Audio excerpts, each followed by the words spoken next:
Welcome to Sew Very Easy. My name is Laura, and today I have been given permission to share a free pattern with you from a publication put out by Benartex.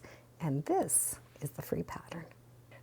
Benartex puts out a quarterly publication, and in this publication it gives you all sorts of information on new fabrics that are coming out and new designs, and it comes with free fabric.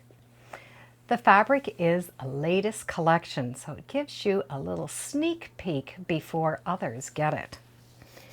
And often they will come with a free pattern.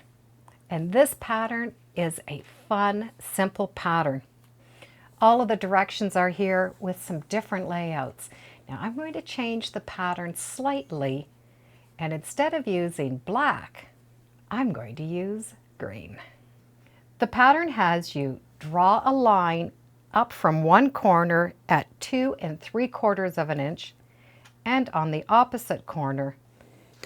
So those 5-inch squares are going to have that little wedge cut out. This is a great technique for saving fabric, and if you're going to do this, I would recommend making a paper template, taping that template on the back of a ruler, and then you're going to be able to cut every single one without having to do any measuring.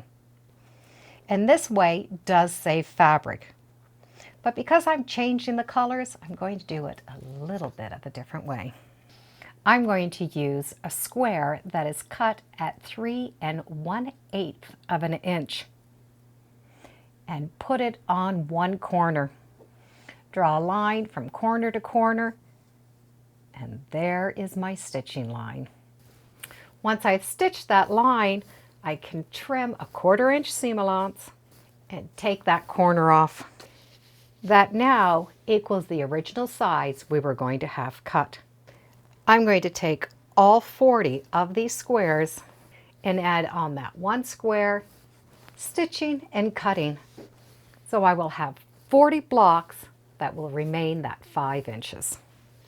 I now have 40 very simple blocks. This is all we're going to need for the layout. The layout on the front takes 36 blocks. It looks like there's a piece added in each row, but it's not. It's just because the triangle is bigger. It doesn't line up, which makes it really easy to sew together. And there are many different ways we can put this together. This particular layout takes 36 blocks, and I have a total of 40, so I will have 4 blocks left over. And I'm going to put the quilt together in blocks of 4. Each of these 4 will go together. To make those 4 patches, I'm going to need 4 piles with 9 blocks in each. For the first row, the triangle goes down and the triangle goes up, and those will go together. The second row, the triangles are on opposite ends.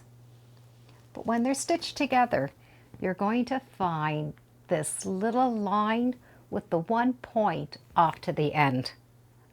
In my piles, I've put a dark, medium, and my 2 lights. And now I'm just going to sew my 4 patches together. With those 4 patches done, we're going to be able to sew them together in rows of 3 and 3 per row. And as we stitch those rows together, we're going to end up with that line going through the center. None of these triangular seams match up, so this is a quick and easy project to do. The 36 blocks gives us a 28-inch square quilt top. And of course, if we wanted to add more squares, it would just get bigger and bigger. Having not to match these seams also makes it fun. This little publication comes out 4 times a year with a little bit of fabric in it. We never know if we're going to get large pieces, small pieces, or squares. But it's always the latest fabric, and it's fun to see what is new coming out. It is a fun, quick quilt to make, and it gives us a great excuse to use up our pre-cuts. I'll put a link in the description, and as always, thank you for joining me today on Sew Very Easy. Feel free to subscribe, and as always, come on back. Let's see what we're sewing next time in the sewing room. Bye for now.